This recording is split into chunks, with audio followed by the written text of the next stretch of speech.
તો ભરૂચના આમોદ નગરપાલિકા વોર્ડ નંબર 1માં ઉભરાતી ગટર સમસ્યાને લઈને લોકજનોમાં તીવ્ર આક્રોશ જોવા મળ્યો। રસ્તા ઉપરથી ખાડા અને ગંદકીથી પ્રજા દુર્ગંધ અને મેલેરિયા ટાઇફોઇડ જેવી બીમારીઓના જોખમ સામે સંઘર્ષ જોવા મળ્યો। હસીનાવે શું સમસ્યા હતી અહીંયા કરતા? આ નગર ગટરો ઉભરાય છે, અમે બીમાર થઈ ગયા। અમારે 2 મહિનાથી ટાઇફોઇડ થઈ ગયો છે, તે મટતો નથી। મારા છોકરા બીમાર છે અને આ લોકોને અમે 2 વર્ષથી રજૂઆત કરીએ તો આવીને જોઈને નાહી જાય છે, પણ કોઈ અહીંયા આગળ એનું નિવારણ લાવતા નથી।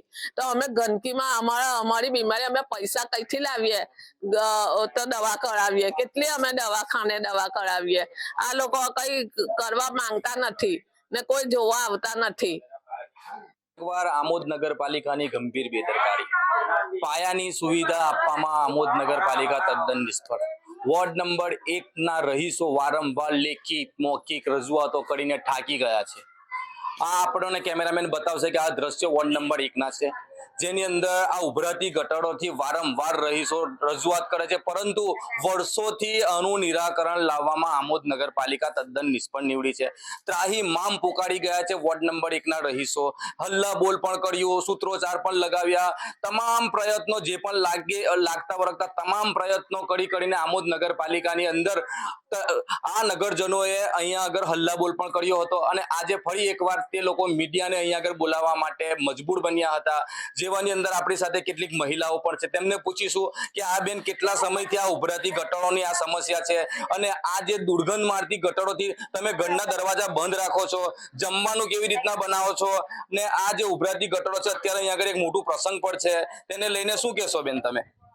આ આવી રીતના સમસ્યા છે કે આવી આ ગટરો કાયમ જ ઉભરાયા કરે, જમવાનું બી બાયરા બંધ કરીને બનાવીએ, છોકરાઓ બી બીમાર થઈ જાય છે। શું એની સમસ્યા કોઈ ઉકેલ નહીં લાવતા, કોઈ આવતા બી નથી ને જોતા બી નથી કે જોઈએ કે ચાલો આપણે કરીએ આ બધી વસ્તુ, બસ આવીશું બસ એક જ વસ્તુ કરી, બીજું વસ્તુ બોલતા જ નથી।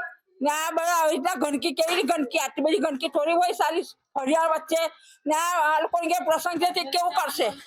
કેટલા વર્ષોથી આ સમસ્યાનું નિરાકરણ નથી લાવતી નગરપાલિકા? હશે આ 2 વર્ષ થયા, 2-3 વર્ષ આવું જ છે, કશું નહીં।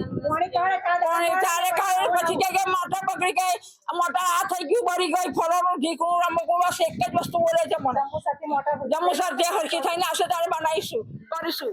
શું કહેશો બેન તમે? આ જે પાણી જે વાસ મારે છે, કેટલા સમયથી આ પાણીની દુર્ગંધ તમારા બાળકો પર આની શું અસર થાય છે? बस मारती है भाई, हमारे बच्चे बाहर नहीं निकलते हैं, बड़े भी कोई बाहर नहीं निकलते, हम तो दरवाजा नहीं खोलते, इतनी गंद मारती है यहाँ।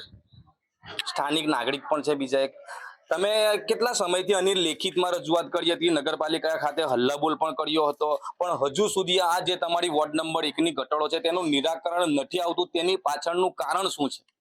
એનું પાછળનું કારણ એવું છે કે મેં વારંવાર રજૂઆત કરેલી છે નગરપાલિકાના ચીફ ઓફિસરને અમે જાતે અહીં બોલાવ્યા હતા, એમને જાતે વિઝિટ મારી હતી અહીંયા ને બધાના ઘરોમાં ચેક કર્યું હતું, ઘરોમાં બી પાણી પીએ છે, ગટરનું ગંદુ પાણી। વારંવાર અમે રજૂઆત કરી છે, અમે કલેક્ટર સાહેબને મેં જાતે ફોન બી કરેલો છે આ બાબતે, તે છતાં બી આ લોકો મોટર ચલાવતા નથી। અમે એસઆઈને ફોન કર્યો, એસઆઈ પણ ફોન નહીં ઉઠાવતા। અમે જ્યારે ફોન કરીએ ત્યારે એ લોકો ચીફ ઓફિસરને મેસેજ કરું, વિડીયો મોકલું ત્યારે એસઆઈને ફોન કરે ત્યારે મોટર ચાલુ કરવા મોકલે। શું કહેશો બેન તમે આ બાબતની અંદર? આજે તમારા ઘરની અંદર પ્રસંગ છે, એક મોટું પ્રસંગ છે અને પ્રસંગને લઈને તમારે અહીંયા મંડપ બાંધવાનો છે, હવે કેવી રીતના તમે પ્રસંગ કરશો? અમારે ત્યાં સાદી છે મંડપ બાંધવાનો, પણ અમે કેવી રીતના બાંધીએ? આ વારંવાર પાણી નિકરાશ કરે છે, હવે એનું શું કરવાનું છે? ગંદકી બહુ ફેલાય છે, ગંદકીનું સામ્રાજ્ય, લોકોના ઘરોમાં લગ્ન છે, લગ્નના પ્રસંગો બગડે તેવો મહોત્સવ છે અહીંયા આગળ, શું કહેશો તમે આ બાબતે? આ સમસ્યા કાયમની છે, આનું નિરાકરણ જલ્દી સે જલ્દી આવે। શું કહેશો ભાઈ તમે આ બાબતે? અમે આગળ પર રજૂઆત વારંવાર કરેલી છે અને પોતે પણ મેં લેખિતમાં આપેલું છે અને એ પણ અરજી તમે જોઈ શકો છો મારી પાસે છે, જો તમારે જોઈતી હોય તો આગળ પણ મેં આપેલી છે, એને રિસીવ કોપી પણ મારી પાસે છે, પણ વારંવાર અને કોઈ નિરાકરણ આવતું નથી।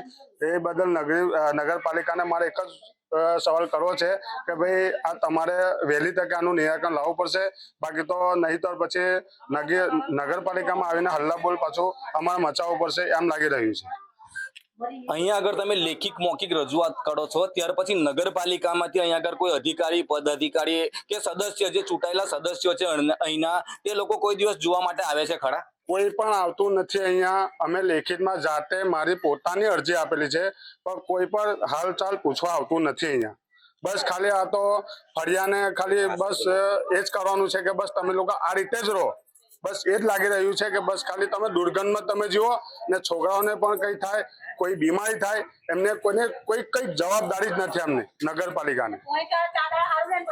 આવનાર સમયની અંદર જો આ નગરપાલિકા દ્વારા ઉભરાતી ગટરનું નિરાકરણ કરવામાં નહીં આવે તો ઉગ્ર આંદોલન નહીં તો હલ્લાબોલ કરવામાં આવશે તેવી સ્થાનિક લોકોની ચીમકી છે. હવે આવનાર સમયમાં જોવાનું રહ્યું કે નગરપાલિકા આ ઉભરાતી ગટરનું કાયમી માટે નિરાકરણ લાવે છે કે કેમ. જાવેદ મલિકનો report, KTV news Gujarati, Amod. Hasinaben, શું સમસ્યા હતી અહીંયા? આ ગટરો ઉભરાય છે, અમે બીમાર થઈ ગયા. અમારે 2 મહિનાથી ટાઇફોઇડ થઈ ગયો છે, તે મટતો નથી. મારા છોકરા બીમાર છે અને આ લોકોને અમે 2 વર્ષથી રજૂઆત કરીએ તો આવીને જોઈને નાહી જાય છે, પણ કોઈ અહીં આગળ એનું નિવારણ લાવતા નથી. તો અમે ગંદકીમાં અમારી બીમારી અમે પૈસા કઈથી લાવીએ તો દવા કરાવીએ, કેટલી અમે દવાખાને દવા કરાવીએ. આ લોકો કઈ કરવા માંગતા નથી ને કોઈ જોવા આવતા નથી. એકવાર આમોદ નગરપાલિકાની ગંભીર બેદરકારી. પાયાની સુવિધા આપવામાં આમોદ નગરપાલિકા તદ્દન નિષ્ફળ. વોર્ડ નંબર 1 ના રહીશો વારંવાર લેખિત મૌખિક રજૂઆતો કરીને થાકી ગયા છે. આ આપણને કેમેરામેન બતાવશે કે આ દ્રશ્ય વોર્ડ નંબર 1 ના છે, જેની અંદર આ ઉભરાતી ગટરોથી વારંવાર રહીશો રજૂઆત કરે છે, પરંતુ વર્ષોથી આનું નિરાકરણ લાવવામાં આમોદ નગરપાલિકા તદ્દન નિષ્ફળ નીવડી છે. ત્રાહી મામ પુકારી ગયા છે વોર્ડ નંબર 1 ના રહીશો. હલ્લા બોલ પણ કર્યું, સૂત્રોચ્ચાર પણ લગાવ્યા, તમામ પ્રયત્નો જે પણ લાગતા વળગતા તમામ પ્રયત્નો કરીને આમોદ નગરપાલિકાની અંદર આ નગરજનોએ અહીંયા આગળ હલ્લા બોલ પણ કર્યો હતો અને આજે ફરી એકવાર તે લોકો મીડિયાને અહીંયા આગળ બોલાવવા માટે મજબૂર બન્યા હતા.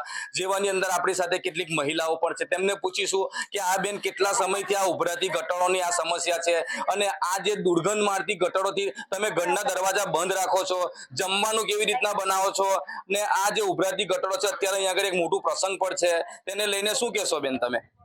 આ આવી રીતના સમસ્યા છે કે આવી આ ગટરો કાયમ જ ઉભરાય કરે, જમવાનું બી બાયરા બંધ કરીને બનાવીએ, છોકરાઓ બી બીમાર થઈ જાય છે. શું એની સમસ્યા કોઈ ઉકેલ નહીં લાવતા, કોઈ આવતા બી નથી ને જોતા બી નથી કે જોઈએ કે ચાલો આપણે કરીએ આ બધી વસ્તુ.